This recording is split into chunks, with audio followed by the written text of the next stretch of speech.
Chapter 30.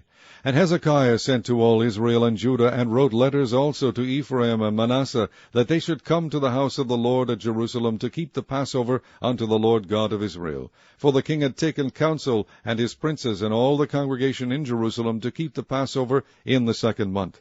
For they could not keep it at that time, because the priests had not sanctified themselves sufficiently, neither had the people gathered themselves together to Jerusalem.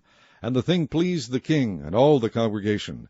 So they established a decree to make proclamation throughout all Israel, from Beersheba even to Dan, that they should come to keep the Passover unto the Lord God of Israel at Jerusalem. For they had not done it of a long time, in such sort as it was written. So the posts went with the letters from the king and his princes throughout all Israel and Judah, and according to the commandment of the king, saying, Ye children of Israel, turn again unto the Lord God of Abraham, Isaac, and Israel, and he will return to the remnant of you, that are escaped out of the hand of the kings of Assyria.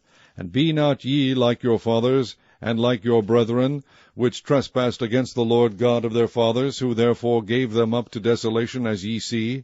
Now be ye not stiffnecked, as your fathers were, but yield yourselves unto the Lord, and enter into his sanctuary, which he hath sanctified forever, and serve the Lord your God, that the fierceness of his wrath may turn away from you.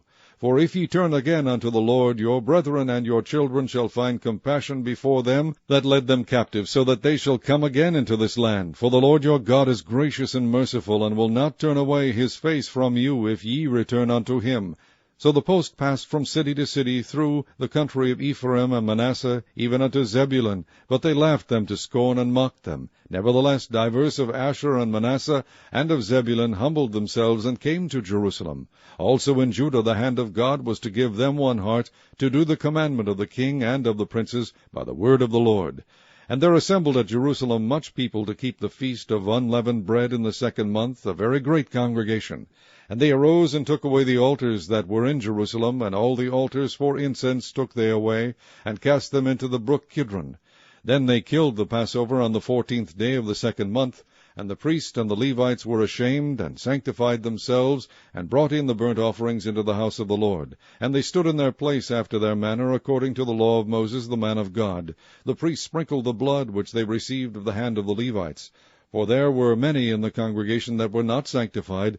Therefore the Levites had the charge of the killing of the Passover for every one that was not clean, to sanctify them unto the Lord.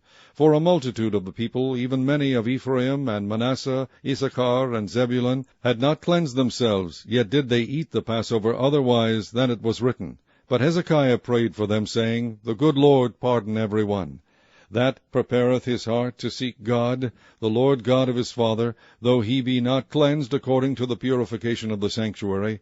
And the Lord hearkened to Hezekiah, and healed the people. And the children of Israel that were present at Jerusalem kept the feast of unleavened bread 7 days with great gladness. And the Levites and the priests praised the Lord day by day, singing with loud instruments unto the Lord. And Hezekiah spake comfortably unto all the Levites that taught the good knowledge of the Lord, and they did eat throughout the feast 7 days, offering peace offerings, and making confession to the Lord God of their fathers. And the whole assembly took counsel to keep other 7 days, and they kept other 7 days with gladness. For Hezekiah king of Judah did give to the congregation 1,000 bullocks and 7,000 sheep, and the princes gave to the congregation 1,000 bullocks and 10,000 sheep, and a great number of priests sanctified themselves.